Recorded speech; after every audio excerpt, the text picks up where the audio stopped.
I find the diversity of architectural styles to be one of the most fascinating and enjoyable parts about living in Budapest. Because the buildings are so detailed and they have so many different features on them, I see something new every time.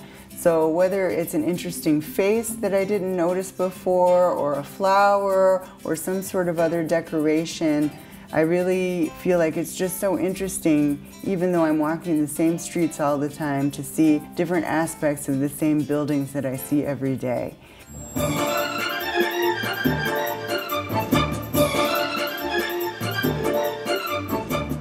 So many of the buildings are wearing their history. You can see the shell marks from where bombs exploded or from where bullets hit. It's not cleaned up for the public per se. One of my favorite things about the former post office building, which is decorated in Zsolnai tiles on the roof, is that it has these beautiful beehives that top the building. And if you look on the side, you can see a line of bees marching up to the beehives along the sides of the building. And when the sunlight comes out and it hits the building just right, because of the special nature of these metallic ceramic tiles, it really sparkles in the sunlight, and it's absolutely beautiful. My family and I have really enjoyed a number of the parks in the city, especially Szabadság tér.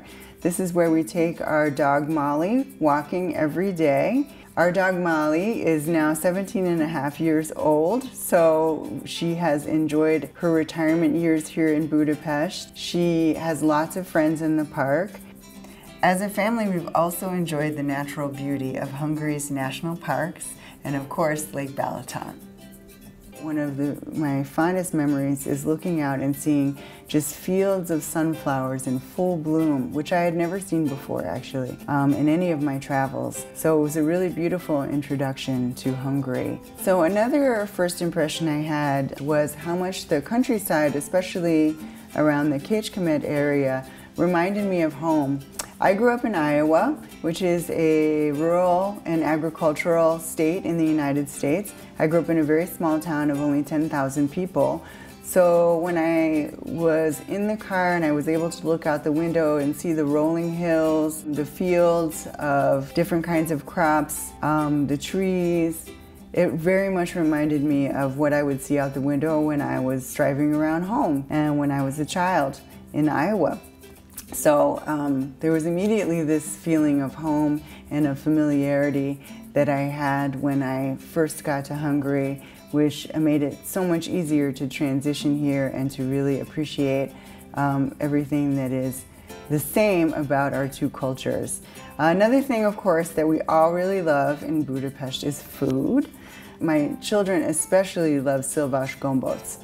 So it's something that if they're not feeling well, or if they're in a bad mood, I will make them szilvás gombóc because I think it makes them feel like they're having some sort of traditional home-cooked delicacy that children all over Hungary enjoy, and it's very unique to the culture here. And then one thing that I really enjoy eating in Budapest are all of the different varieties of pickles. I cannot get enough of the pickles in Budapest. You can enjoy them year-round. They are delicious to eat, and I will really miss that aspect of Budapest when we leave.